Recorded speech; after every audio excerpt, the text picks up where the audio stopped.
சேவை எப்படி இருக்குன்னா, எல்லாருமே ஆரோக்கியமாக இருக்க வேண்டும். ஆரோக்கியமான மனிதனே அமைதியான மனிதன் என்று கூறுகிறது நமது தர்மசாஸ்திரம். அந்த வகையில் இந்த வேர்ல்டு ஹெல்த் ஆர்கனைசேஷன் என்ன பண்ணுது, எல்லாரும் ஆரோக்கியமாக இருக்க வேண்டும், உலக மக்கள் எல்லோரும் ஆரோக்கியமாக இருக்க வேண்டும் என்ற ஒரு மகத்தான ஒரு விஷயத்தையே பறைசாற்றுகிறது. அந்த வகையில் அந்த வேர்ல்டு ஹெல்த் ஆர்கனைசேஷனுக்கு ஒரு சிறப்பு தூதராகவே நமது சாமுமூர்த்தி ஐயா அவர்கள் செயல்பட்டு கொண்டிருக்கிறார்கள்.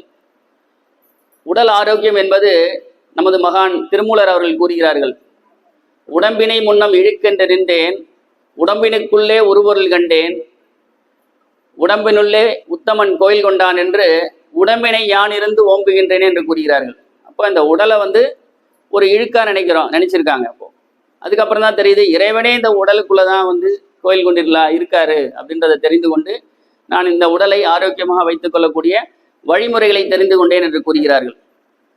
அதே தான் அடுத்த குறள் சொல்ல, உடம்பார் அழியின் உயிரார் அழிவர், திடம்பட மெய்ஞானம் சேரவும் மாட்டார், உடம்பை வளர்க்கும் உபாயம் அறிந்தேன், உடம்பை வளர்த்தேன் உயிர் வளர்த்தேனே என்று கூறுகிறார். இந்த உடம்புக்குள்ள உயிர் இருக்கணும்னா இந்த உடல் ஆரோக்கியமா இருக்கணும். அப்ப ஆரோக்கியம் எப்பவுமே ஒரு பில்டிங்க்கு பேஸ்மெண்ட் ஸ்ட்ராங்கா இருக்கிறது மாதிரி உடல் ஆரோக்கியம் ரொம்ப முக்கியம். உடல் ஆரோக்கியம், மன ஆரோக்கியம், இவை இரண்டுமே மிக முக்கியம். அதை நாம் எப்படி உடலை ஆரோக்கியமாக வைத்துக் கொள்ள வேண்டும், மனதை ஆரோக்கியமாக வைத்துக் கொள்ளும் என்ற வழிமுறைகளை ஐயா அவர்கள் பல்வேறு பேராசனங்கள் மூலமாக இந்த ஆவடி அக்குபஞ்சர் சேவா மையத்தில் மிக குறைந்த கட்டணத்தில், ஏன்னா இப்போ வைத்தியம் பார்க்கறத விட வைத்தியம் சொல்லி கொடுக்கறது ரொம்ப ஈஸியா இருக்குது, நிறைய பணம் சம்பாதிக்க முடியுது. ஆனா ஐயா அவர்கள் அந்த மாதிரி ஒரு தவறை செய்யாமல் ஒரு 500, 1000, 1500, 2000 இதுக்குள்ளதான் அவருடைய, அது எவ்வளவு பெரிய மகத்தான கலையாக இருந்தாலும் அந்த ஒரு குறைந்த கட்டணத்திற்குள் மிக சிறப்பாக பயிற்சியை அனைத்து மக்களுக்கும் வழங்கி கொண்டிருக்கிறார்கள். அதாவது கல் தோன்றி மண் தோன்றா காலத்துக்கு முன் தோன்றிய மூத்தக்குடி தமிழ்குடி, அந்த தமிழ்குடி கண்ட மருத்துவம் தான் இந்த தமிழ் மருத்துவம், தாய் மருத்துவம், இயற்கை மருத்துவம், மருந்தில்லா மருத்துவம், அனைத்துமே நமது தமிழர்கள் கண்ட ஒரு மருத்துவம் தான். திருவள்ளுவர் திருக்குறளை கிளீனாக தெளிவாக கூறுகிற அந்த 10 குறட்பாக்கள்ல மருத்துவத்தை ஒரு 10 குறட்பாக்குள்ளே அவர் அதை சிறப்பாக வகுத்து கொடுத்திருக்கிறார்கள்.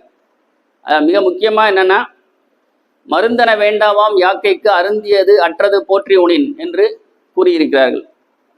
நாம் உண்ட உணவு ஜீரணமாகிவிட்டது, மீண்டும் பசி ஏற்பட்டு விட்டது என்பதை உணர்ந்து நாம் உணவை உண்ணோம் என்றால் நமக்கு நோய் என்பது கிடையாது, மருந்து என்பது தேவையில்லை என்று கூறுகிறார்கள். அதை தான் நம்ம சொல்றாங்க, நொறுங்க தின்றால் 100 வயது வாழலாம் அப்படின்றாங்க.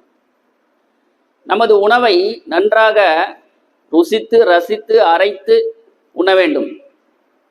பல்லு நல்லா அரைச்சி உண்றதுக்கு தான். இப்போ சுகர்னு சொல்றாங்க, சுகர் 400 இருக்கு, 500 இருக்கு, போய் நான் மாத்திரை சாப்பிட்றேன், இன்சுலின் சாப்பிட்றேன்றாங்க. அதெல்லாம் ஒன்றுமே தேவையே கிடையாது. நீ சாப்பாடை குறைச்சுன்னா சுகர் குறைய போகுது.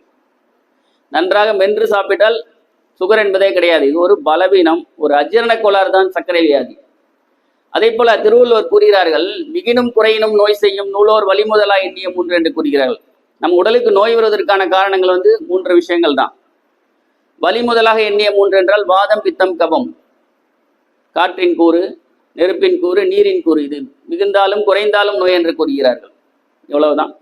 வாத பித்த கபம் சீராக இருந்தால், 1 1/4 என்ற விகிதாச்சாரத்தில் இருந்தால் நமக்கு ஆரோக்கியம் நிலைக்கும். அதற்கும் அவர்கள் சொல்லி இருக்கிறார்கள், ஆற்று நீர் வாதம் போக்கும், ஊற்று நீர் கபத்தை போக்கும், அருவி நீர் பித்தத்தை போக்கும் என்று கூறுகிறார்கள். சரி, நம்ம அருவிக்கு, ஆறுக்கு, ஊற்றுக்கெல்லாம் எங்கே போகிறது? அந்த ஊருக்கு போய் தான் நம்ம அதை பயன்படுத்த முடியும். சோற்று நீர் 3ஐயும் போக்கும் என்று கூறுகிறார்கள். நம்மளுடைய கஞ்சி வடித்த சோறு, இரவு மீந்த ஒரு சோறில் நம்ம 1 லிட்டர் 2 லிட்டர் தண்ணியை ஊற்றி வச்சு காலையில் எடுத்து வடிகட்டி உப்பு போட்டு கலந்து 1 லிட்டர் குடிச்சிட்டோன்னா மலச்சிக்கல் என்பதே கிடையாது. மனிதனுக்கு வரக்கூடிய நோய்கள் 2 தான். ஒன்று மலச்சிக்கல், ஒன்று மலச்சிக்கல். மலச்சிக்கலை போக்கக்கூடியது இந்த சோற்று நீர். 3த்தையும் போக்கிடுது, வாதப்பித்த கபத்தை சீராக்கிடுது. மனச்சிக்கலுக்கு தான் உடற்பயிற்சி, யோகம், தவம் அனைத்துமே இருக்குது. ஆகவே அதே போல ஒரு ஆங்கில மருத்துவத்தின் தந்தை என்று கூறக்கூடிய ஹிப்போக்ரட்டஸ் கிட்ட ஒரு நோயாளி சொல்றாரு, ஐயா என்னோட நோயை எப்படியா நீங்க குணப்படுத்துறீங்க அப்படின்னு சொல்றாரு ஆங்கில மருத்துவத்தின் தந்தை கிட்ட. பட் அந்த ஆங்கில மருத்துவத்தின் தந்தை ஹிப்போக்ராட் சொல்றாரு, அதாவது இங்க 3 பேர் இருக்கோம், நான் மட்டும் நினைச்சா நோயை குணப்படுத்த முடியாது. 3 பேரா? 2 பேர் தானே இருக்கோம் அப்படின்னு கேட்குறாங்க.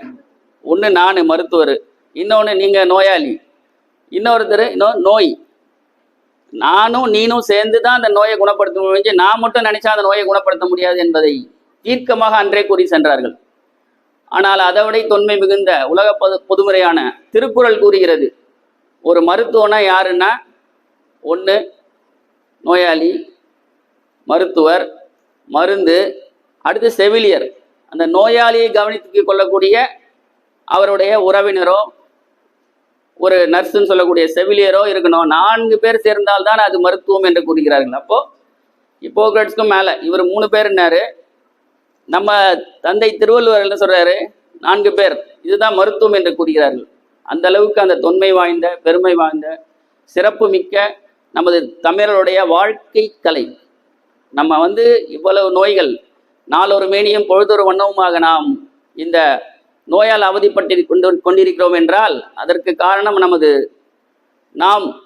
பாரம்பரிய வாழ்க்கை முறையான தமிழர்களுடைய வாழ்க்கை முறையை நாம் மறந்து அதை கடைபிடிக்காமல் இருப்பதே காரணம்.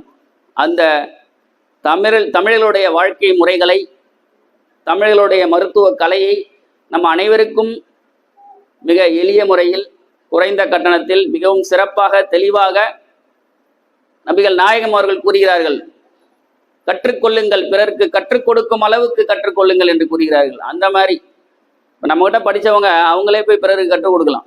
அந்த அளவுக்கு மிகவும் தெளிவான ஒரு சிறப்பு வாய்ந்த ஆசிரியர்களால் இந்த கலையை எல்லா மக்களுக்கும் போய் சேர வேண்டும் என்ற ஒரு இயற்கை மருத்துவ கொள்கை பரப்பு செயலாளராக நமது சாம்பமூர்த்தி ஐயர்கள் திகழ்கிறார்கள் என்று கூறிக்கொண்டு வாய்ப்புக்கு நன்றி கூறி அமைகிறேன்.